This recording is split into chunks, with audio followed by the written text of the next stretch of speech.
7 signs she still hasn't moved on from her ex. 4.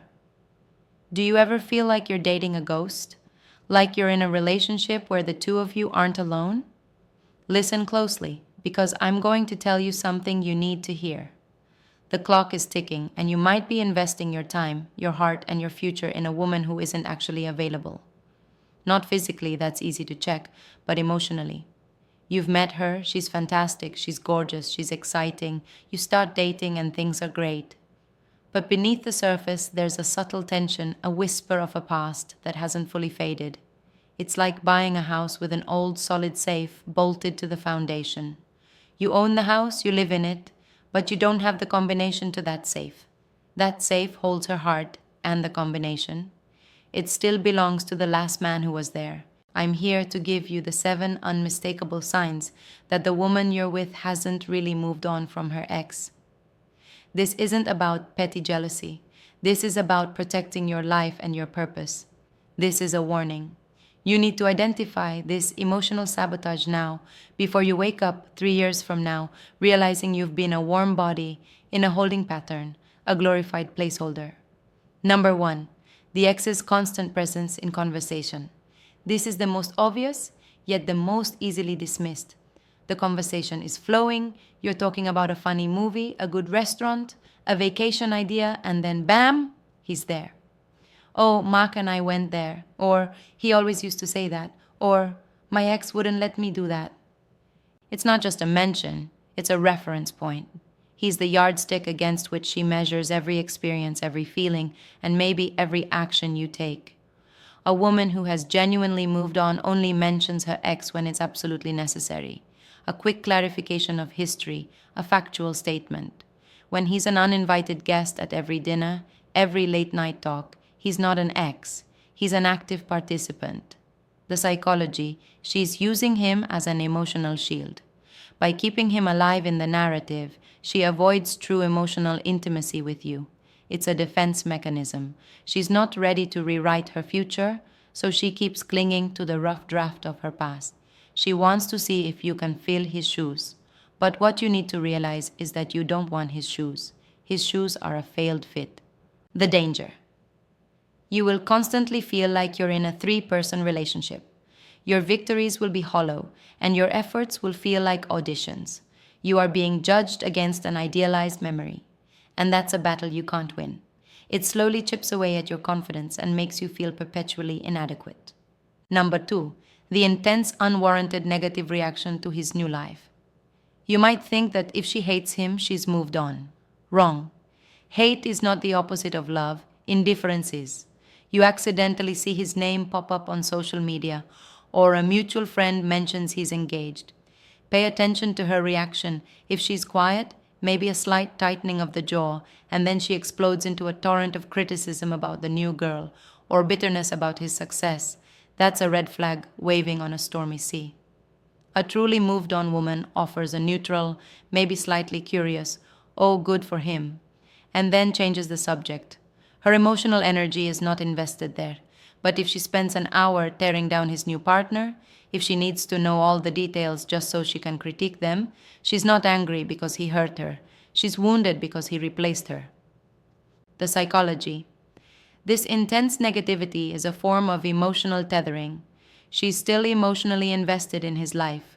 Every victory he has is a personal loss for her because it confirms that he's happy without her.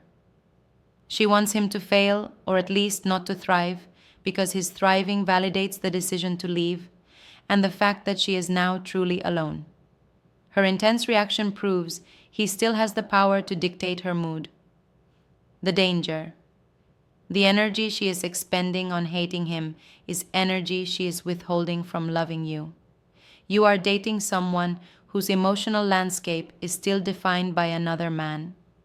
If things get serious between you, the moment a genuine conflict arises, that old pain and rage will often be redirected at you because you are the convenient, present target. Number 3, the broken lock. Oversharing intimate details of the breakup. A private, secure woman is judicious with the details of her past. She'll tell you the story of the relationship and the split in broad strokes, the what and the why of the breakup. But the woman who hasn't moved on treats the story of her breakup like a tattered security blanket. She'll tell you every agonizing detail: the texts, the fights, the private, vulnerable moments, often very early in your relationship. She'll do this without prompting, sometimes late at night, often with a torrent of tears. It feels like intimacy, but it's not. The psychology: this is not sharing, this is processing. She is using you as a therapist, not a partner. She's trying to talk herself through the trauma.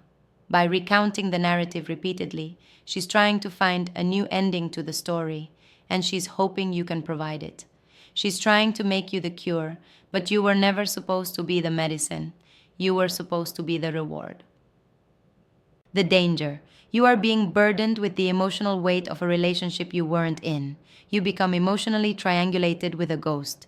And here is the kicker: if she is willing to share the deeply intimate, often ugly details of her last relationship with you so soon, what stops her from doing the same to you with the next man?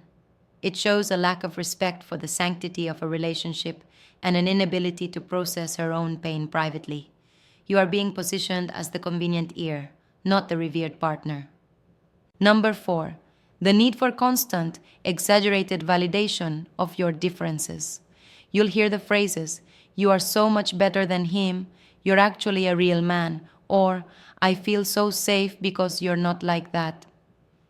This is the oldest trick in the book. It sounds like a massive compliment to you, but it's actually a covert mission. She is not praising your virtues. She is using you as a contrast, as a mirror to show her she made the right choice to leave the last guy. Your worth to her at this stage is directly proportional to how unlike him you are. If you're kind, it's because he was cruel. If you're decisive, it's because he was weak.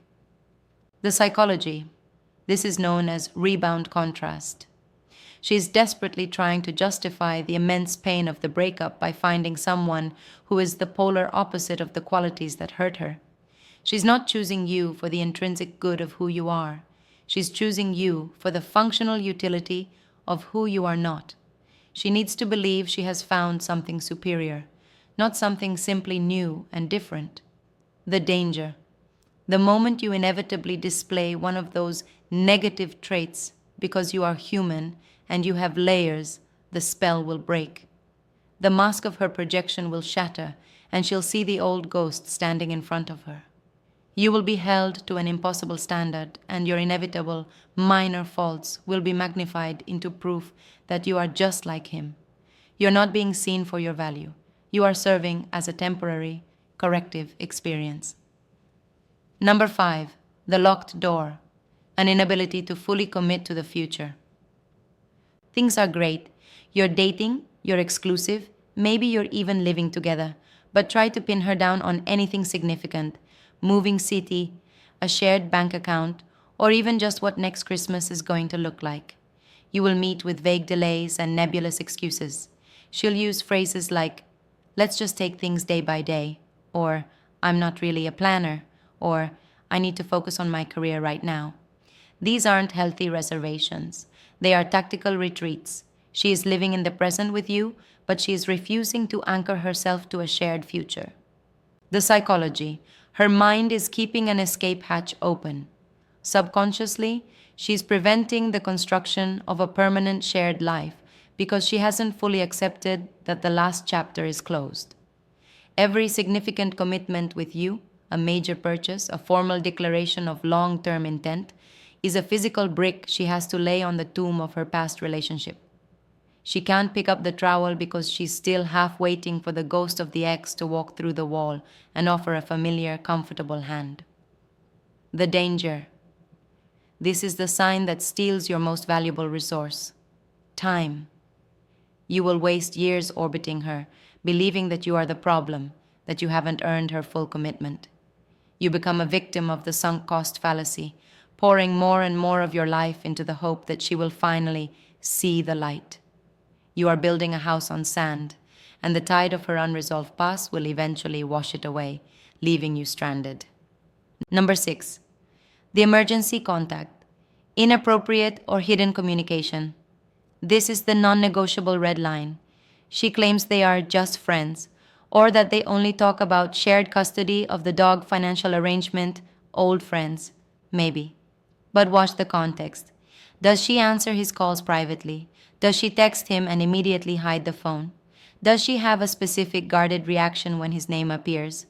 The most insidious form of this is the emergency contact. He's the first person she calls when her car breaks down or when she has a major problem, not you.